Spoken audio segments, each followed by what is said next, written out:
जय श्री राधे गोविंद, श्री हरिदास। ओम नमः शिवाय। आज हम इस वीडियो में श्रावण मास महात्म्य में अध्याय 22 सुनेंगे। श्री स्कंद पुराण के अंतर्गत श्रावण मास महात्म्य में 30 अध्याय दिए गए हैं और इससे पहले के सभी अध्याय मैंने अपने चैनल पर अपलोड कर रखे हैं। अगर आपने वो अध्याय नहीं सुने हैं तो उन्हें भी ज़रूर सुनिए।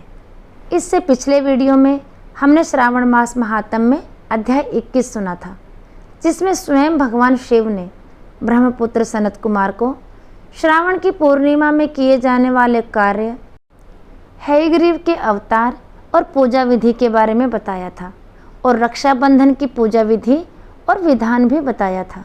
और आज श्रावण मास महात्म्य के अध्याय 22 में श्रावण मास में किए जाने वाले संकट हरण व्रत की विधि सुनेंगे, जो स्वयं भगवान शिव ने श्री ब्रह्मपुत्र सनत कुमार को बताया है। अब हम आज का अध्याय शुरू करते हैं।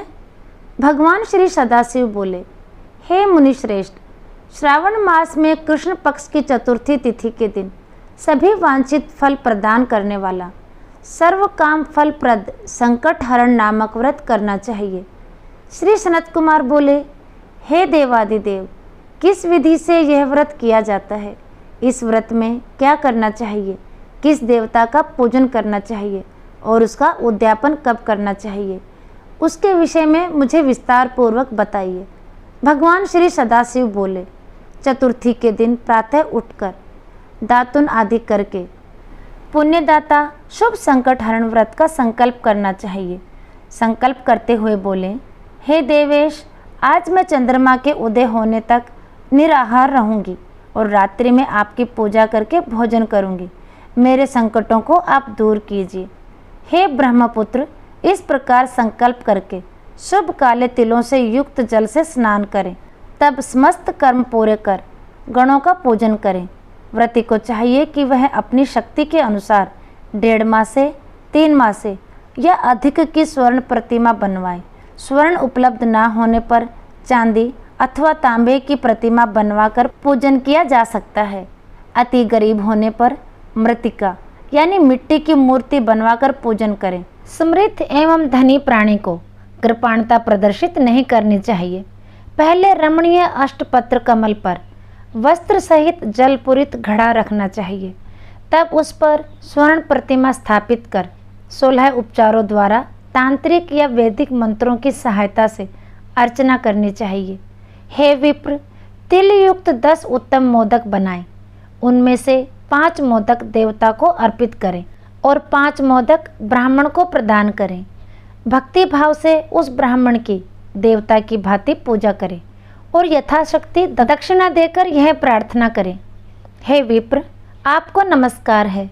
हे देव, मैं आपको फल तथा दक्षिणा से युक्त 5 मोदक प्रदान करती हूँ। हे द्विजश्रेष्ठ, मेरी विपत्ति को दूर करने के लिए इसे ग्रहण कीजिए। हे विप्र रूप गणेश्वर, मेरे द्वारा जो भी न्यून अधिक अथवा द्रव्यहीन कृत्य किया गया हो वह सब पूर्णता को प्राप्त हो। इसके बाद स्वादिष्ट अन्न से ब्राह्मणों को प्रसन्नतापूर्वक भोजन कराएं। उसके बाद चंद्रमा को अर्घ्य प्रदान करें। उसका मंत्र प्रारंभ से सुनिए। हे क्षीर सागर से प्रादुर्भूत, हे सुधारूप, हे निशाकर, हे गणेश की प्रीति को बढ़ाने वाले, मेरे द्वारा दिए गए आरती को ग्रहण कीजिए। इस विधान के करने पर गणेश्वर प्रसन्न होते हैं और वांछित फल प्रदान करते हैं। अतः इस व्रत को अवश्य करना चाहिए। इस व्रत का अनुष्ठान करने से विद्यार्थी विद्या प्राप्त करता है, धन चाहने वाला धन पा जाता है, पुत्र की अभिलाषा रखने वाला पुत्र प्राप्त करता है, मोक्ष चाहने वाला उत्तम गति प्राप्त करता है, कार्य की सिद्धि चाहने वाले का कार्य सिद्ध हो जाता है और रोगी रोग से मुक्त हो जाता है। विपत्तियों में पड़े हुए व्याकुल चित्त वाले, चिंता से ग्रस्त मन वाले तथा जिन्हें अपने सुहजनों का वियोग हो गया हो, उन मनुष्यों का दुख दूर हो जाता है। यह व्रत मनुष्यों के सभी कष्टों का निवारण करने वाला है, उन्हें सभी अभिष्ट फल प्रदान करने वाला, पुत्र पौत्र आदि देने वाला तथा सभी प्रकार की संपत्ति प्रदान करने वाला है। हे सनत कुमार, अब मैं पूजन तथा जप के मंत्रों को आपसे कहता हूँ। प्रणव के पश्चात नमः शब्द लगाकर बाद में हैरंभ, मदमोदित तथा संकटस्य निवारण, इन शब्दों का चतुर्थ्यंत जोड़कर पुनः अंत में स्वाहा प्रयुक्त करके इस 21 वर्ण वाले मंत्र ओम नमो हैरंबाय मदमोदिताय संकटस्य निवारणाय स्वाहा को बोलना चाहिए। बुद्धिमान व्यक्ति को चाहिए कि इंद्र आदि लोकपालों की सभी दिशाओं में पूजा करे। अब मैं मोदकों की दूसरी विधि आपको बताता हूँ। पके हुए मूंग तथा तिलों से युक्त घी में पकाए गए तथा गिरी के छोटे छोटे टुकड़ों से मिश्रित मोदक गणेश जी को अर्पित करें। उसके बाद दुर्वा के अंकुर लेकर इन नामों पदों से पृथक पृथक गणेश जी की पूजा करें। उन नामों को मुझसे सुनिए। हे गणाधीप, हे उमापुत्र, हे अघनाशन, हे एक दंत, हे दंतवक्त्र, हे मूषक वाहन, हे विनायक, हे ईशपुत्र, हे सर्वसिद्धि प्रदायक, हे विघ्नराज, हे स्कंद गुरु, हे सर्व संकट नाशन, हे लंबोदर, हे गणाध्यक्ष, हे गौरयांगमल संभव, हे धूमकेतु, हे भालचंद्र, हे सिंदूरासुर मर्दन, हे विद्यानिधान, हे विकट, हे शूर्पकर्ण, आपको नमस्कार है।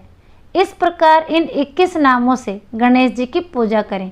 इसके बाद भक्ति से नम्र होकर प्रसन्न बुद्धि से गणेश देवता से इस प्रकार प्रार्थना करें। हे विघ्नराज, आपको नमस्कार है। हे उमापुत्र, हे अघनाशन, जिस उद्देश्य से मैंने यथाशक्ति आज आपका पूजन किया है उससे प्रसन्न होकर शीघ्र ही मेरे हृदय स्थित मनोरथों को पूर्ण कीजिए। हे प्रभु, मेरे समक्ष उपस्थित विविध प्रकार के समस्त विघ्नों का नाश कीजिए। मैं यहाँ सभी कार्य आपकी कृपा से करती हूँ।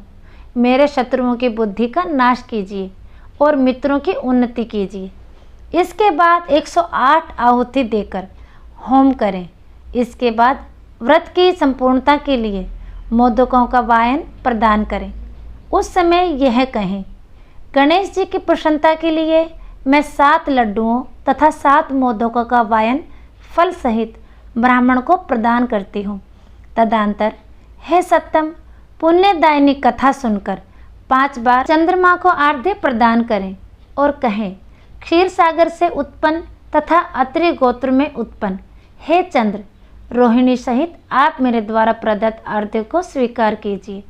इसके बाद अपने अपराध के लिए देवता से क्षमा प्रार्थना करें और अपने सामर्थ्य के अनुसार ब्राह्मणों को भोजन कराएं तथा ब्राह्मणों को जो अर्पित किया हो उसके अवशिष्ट भोजन को आप स्वयं ग्रहण करें।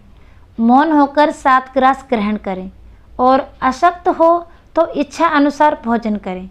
इसी प्रकार 3 मास अथवा 4 मास तक विधान पूर्वक इस व्रत को करें। इसके बाद बुद्धिमान मनुष्य को चाहिए कि 5वें महीने में उद्यापन करें। उद्यापन के लिए बुद्धिमान को अपने सामर्थ्य के अनुसार स्वर्णमयी गणेश प्रतिमा बनानी चाहिए। उसके बाद उस भक्ति संपन्न मनुष्यों को पूर्वोक्त विधान से चंदन, सुगंधित द्रव्य तथा अनेक प्रकार के सुंदर पुष्पों से पूजा करनी चाहिए और एकाग्रचित होकर नारिकेल फल से आर्घ्य प्रदान करना चाहिए।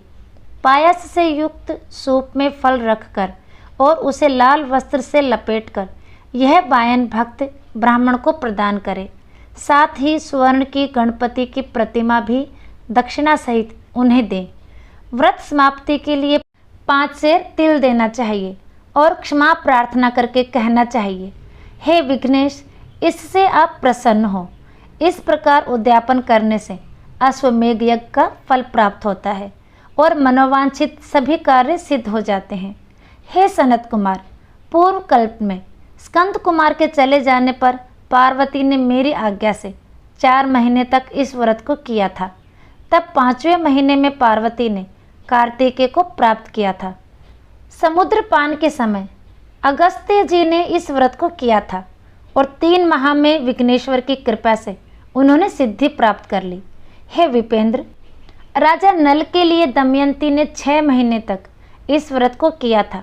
तब नल को खोजती हुई दमयंती को वो मिल गए थे। जब चित्रलेखा अनिरुद्ध को बाणासुर के नगर ले गई थी, तब वह कहाँ गया और उसे कौन ले गया, यह सोचकर प्रद्युम्न व्याकुल हो गए।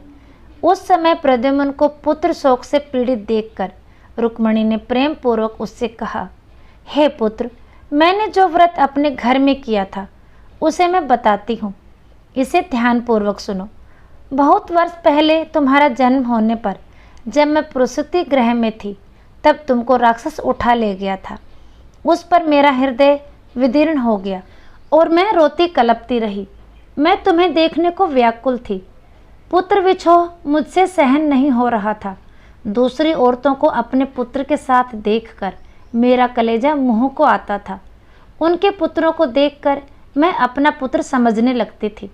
इस प्रकार तुम्हारे वियोग में कई साल गुजर गए। तब प्रभु इच्छा से हमारे यहाँ महर्षि लोम का आगमन हुआ। उन्होंने मेरी दुखी दशा से द्रवित हो संकट चतुर्थी का व्रत विधि व नियमानुसार संपन्न किया। उसके पुण्य स्वरूप तुमने लौटकर शंबर को मौत के घाट उतार दिया। हे पुत्र, अब अगर तुम भी यह व्रत धारण करोगे तो तुम्हारा भी पुत्र लौटकर घर आएगा। माता की वाणी के अनुरूप प्रद्युम्न ने भी गणपति को हर्षित करने के लिए संकट चतुर्थी का व्रत विधि पूर्वक और नियमानुसार किया। तब महर्षि नारद ने स्वयं आकर कहा, हे नरेश, आपका पुत्र अनिरुद्ध वाणासुरपुरी में है। तब नरेश प्रद्युम्न ने उस नगरी पर आक्रमण किया और अग्नि को जीतने के पश्चात अपने पुत्र के साथ अपने पुत्र वधु को भी जीत लिया। हे मुने, इस प्रकार अन्य देवताओं तथा असुरों ने भी विघ्नेश की प्रसन्नता के लिए यह व्रत किया था। हे सनत कुमार, इस व्रत के समान सभी सिद्धियां देने वाला इस लोक में कोई भी व्रत, तप, दान और तीर्थ नहीं है। बहुत कहने से क्या लाभ, इसके तुल्य कार्य सिद्धि करने वाला दूसरा कुछ भी नहीं है। अभक्त, नास्तिक तथा शठ को इस व्रत का उपदेश नहीं करना चाहिए, अपितु पुत्र, शिष्य, श्रद्धालु तथा सज्जन को इसका उपदेश करना चाहिए। हे विप्रेश, हे धर्मेष्ठ, हे विधिनंदन, तुम मेरे प्रिय हो तथा लोकोपकार करने वाले हो, अतः मैंने तुम्हारे लिए इस व्रत का उपदेश किया है। इस प्रकार श्री स्कंद पुराण के अंतर्गत ईश्वर सनत कुमार संवाद में श्रावण मास महात्म्य में चतुर्थी व्रत कथन नामक 22वां अध्याय संपूर्णम।